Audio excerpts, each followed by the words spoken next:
मैं वैसे ही आपसे बात करने आ रहा था अम्मी, लेकिन जो होता है अच्छे के लिए होता है। बैठे ना।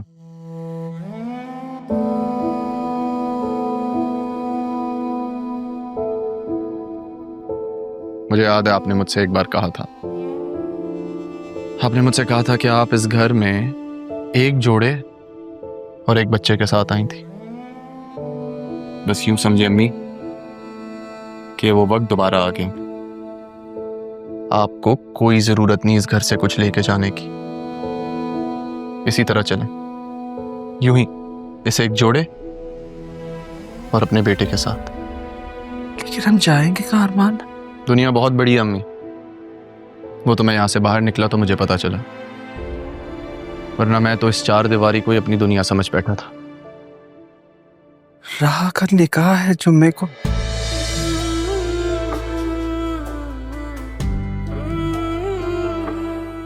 और वो नहीं मान रही, इसीलिए तारा बहुत परेशान है। उसे गलत मत समझना, वो नहीं चाहती है अरमान कि राह वही गलती दोहराए जो सालों पहले उससे हुई थी। बेटा, आज तुम्हारी मुर्शिद एक मजबूर मां बनकर आई थी तुम्हारे पास। हमें जितना जल्दी हो सके यहां से जाना चाहिए अम्मी। इससे पहले राहा को पता चले या राहा मुझे देखे मुझे यहां से जाना है, क्योंकि मुझे पता है अगर मैंने उसे देखा तो मैं खुद को रोक नहीं पाऊंगा।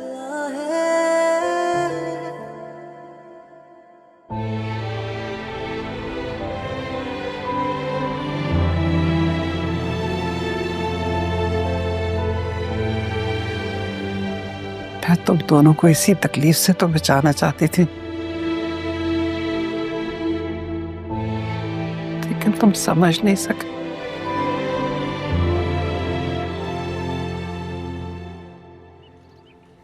अरमान,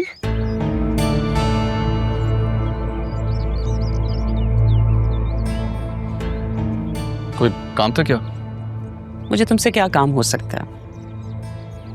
तुम्हारी दोस्त की अगले हफ्ते शादी है, तुम्हें घर के कामों में हाथ बटाना चाहिए। इसी तो तुम ऑफिस में हो ना, यहाँ तो तुम मुलाजिम हूं, जानता हूं। किस बात का डर है तुम्हें अरमान? आगे बढ़ो और प्यार से अपने प्यार का हाथ थाम लो। तुम उसे किसी और का होते हुए कैसे देख सकते हो? नाम अरमान है तो अपने अरमानों को पाने के लिए हिम्मत भी तो करो। असिस्टेंट कमिश्नर हो तुम। नाम अरमान रख लेने से जरूरी नहीं इंसान के सारे अरमान पूरे हो जाएं। इसके बावजूद मेरी एक खासियत जरूर है, मैं हार नहीं मानता। इसलिए प्लीज आप खुद को यूं मत थकाएं। इधर देखो, ये जो हमारे हाथ की लकीरें हैं ना, ये एक्चुअली हमारे ख्वाब होते हैं। इन ख्वाबों को कैद करना जो सीख लेता है वो विनर होता है।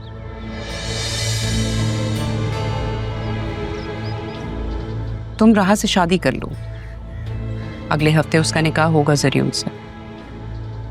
सारी जिंदगी पछताने से बेहतर है शादी कर लो उससे। अगर तुम चाहो तो मैं तुम्हारा साथ दे सकती हूँ। आपने गलत दरवाजा खटखटाया। मैं एहसान फरामोश नहीं हूं बेगम साहिबा, ना ही जिस थाली में खाता हूं उसमें छेद करता हूं। इसलिए प्लीज खुद को इस मामले से जितना दूर रखें उतना बेहतर है। अच्छा लगा तुम्हारी ईमानदारी देख के, साबित कदमी देख के।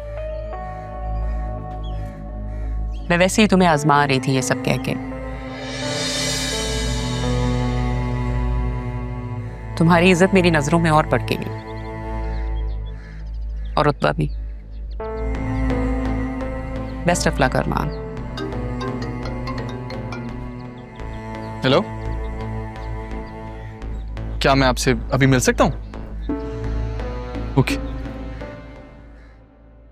हाँ भाई अदील, कैसा रहा तुम्हारा गारमेंट से रियल एस्टेट तक का सफर? वसीम भाई, ये तो पापा का विजन था। मैं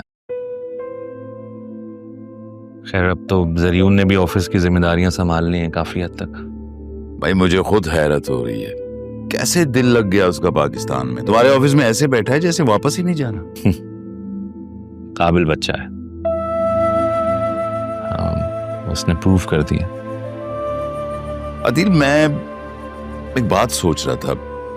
देखो, कोई टेंशन नहीं लेनी, रहा मेरी बेटी, घर की बात है, कोई टेंशन कोई परेशानी नहीं लेनी। नहीं वसीम भाई, ये तो खैर आपका बड़ापन है। रहा तो इस मामले में बहुत खुश नसीब रही है। पापा ने पता नहीं क्या कुछ उस बच्ची के नाम कर दिया है, कुछ आप ही का है वो भी, और व्हाट नॉट। क्या बात है दिल, कुछ अपसेट लग रहे हो तुम? बस वसीम भाई, पापा अगर होते तो आप बहुत अटैच थी उनसे। उसकी शादी के बारे में अक्सर बात करते थे। अब वो दिन आ रहा है मगर पापा नहीं है, बस ये अफसोस है। हाँ, ये गम तो हम कभी नहीं भूलेंगे। वैसे हुआ क्या था? कोई बात हुई थी जो उन्होंने दिल पे ले ली? वसीम भाई, ऐसी तो कोई बात नहीं हुई थी। इनफैक्ट उन्होंने जब आपसे बात की थी तो उन्होंने डिसाइड कर लिया था कि जरियून की शादी राह से करेंगे, and he was quite happy. जरियून खैर है भी बहुत ही वेल बिहेव्ड, वेल रेज्ड बच्चा, तो कोई इस तरह की टेंशन तो नहीं थी उन्हें। डिस्कस हुई थी मेरी उनकी फोन पे। मैंने तो कह दिया था कि तुम्हारी बेटी हो या तारा की, मुझे कोई फर्क नहीं पड़ता, जो बेहतर समझे वो करे। वसीम भाई, बात यह है कि राहा और बतूल में मैं कोई फर्क नहीं करता हूँ, दोनों ही मेरी बेटियां हैं। मुझे दिल से बहुत खुशी है कि पापा ने इंतखाब किया जरियून का राहा के लिए। बस अब एक दुआ है कि ये सारे मामलात जो हैं खैर असलूबी से अंजाम पा जाएं, बस इंशाल्लाह। मैं आपको कॉफी हाँ, श्योर।